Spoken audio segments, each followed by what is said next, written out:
bunch of cowboys. We came in this locker room. I said, it's only preseason, but that's why we play the game. Listen, preseason, and that's why we play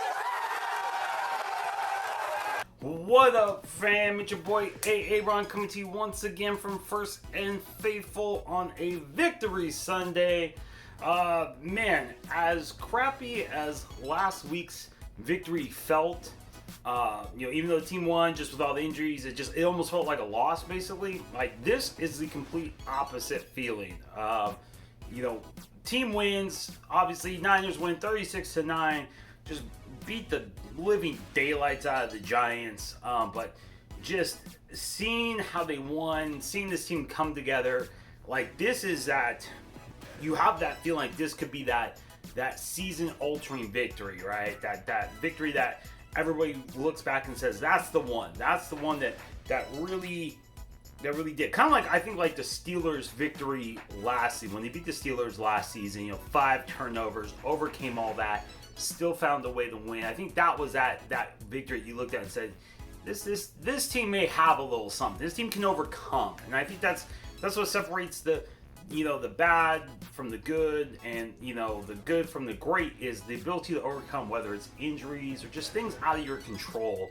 And seeing the team rally around each other, seeing the team just put up just a really, like, if you just looked at the numbers and I took out the names, and you would think Jimmy was out there, you'd think Kittle was out there, 36-9, you'd think Bosa was out there, and everybody else. So props to the entire team for just putting on a great performance. Nick Mullens, can't say enough about, Big Dick Nick, as they like to call him.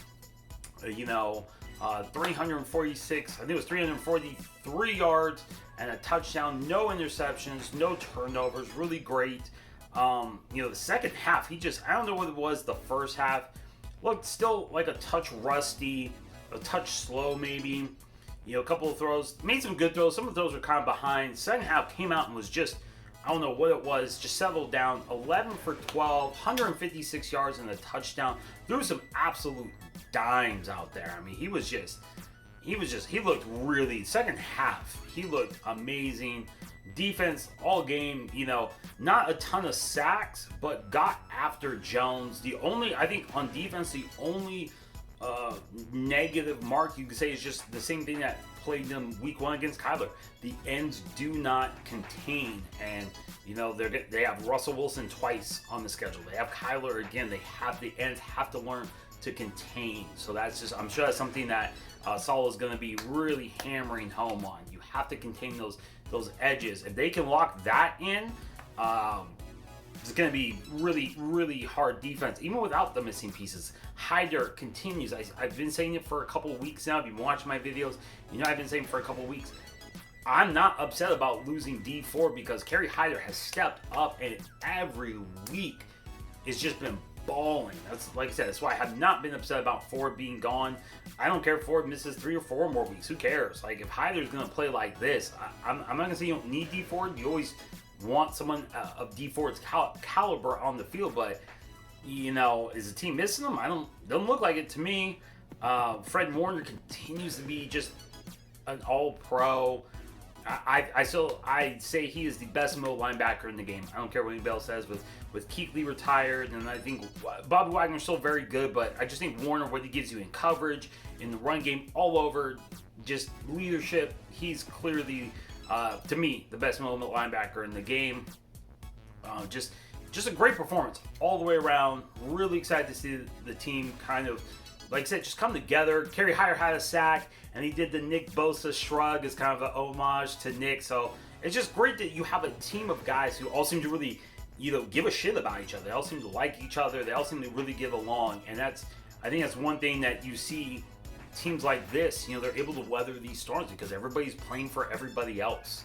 And it really shows out there. Props to, Shanahan. Great play calling today. It wasn't, he basically did to the Giants kind of what happened to the Niners in week 1. Just kind of, ate the clock. A lot of long drives.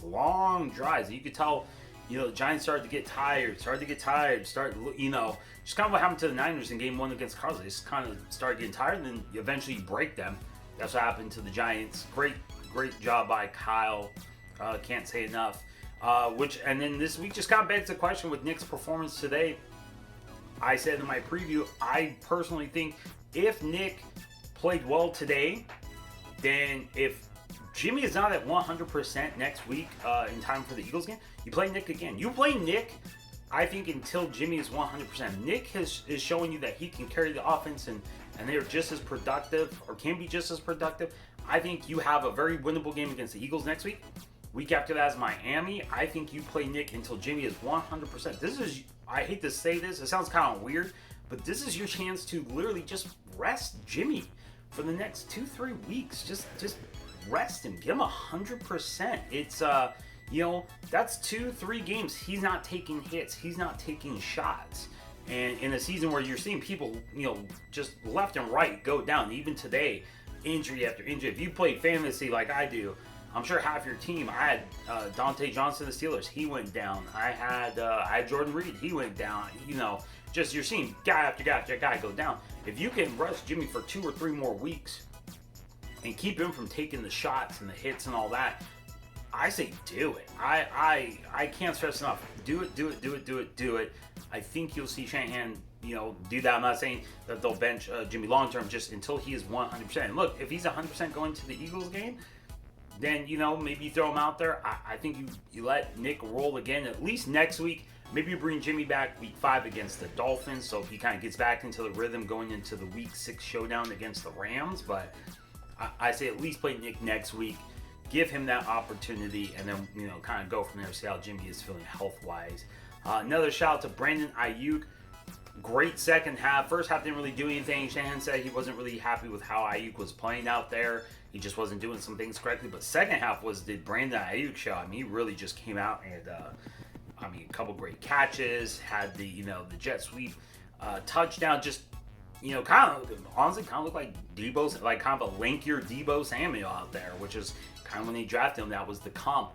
He's kind of just a lankier Debo out there, and he basically played that role today. So that was great to see him get really involved. Doing jet things. Jeff Wilson Jr., who just scores touchdowns. That's kind of all he does. He's the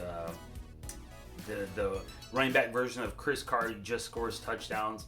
But again, really great performance by the entire team. I'll have grades, like a more in-depth reaction grades. Go through the all 22 when that comes out, hopefully tomorrow. Really break down Nick's performance and some of the other guys. But again, just great victory Sunday. Great victory by the team. They can feel really happy going home for the next 3 weeks. And just, like I said, this I think is that game. If this season goes, they win a Super Bowl, something like that, this I think is the game they'll look at and say that this was the one that really, put the team on the path, I think. So, as always, thanks for watching. This has been First and Faithful. I'm Aaron.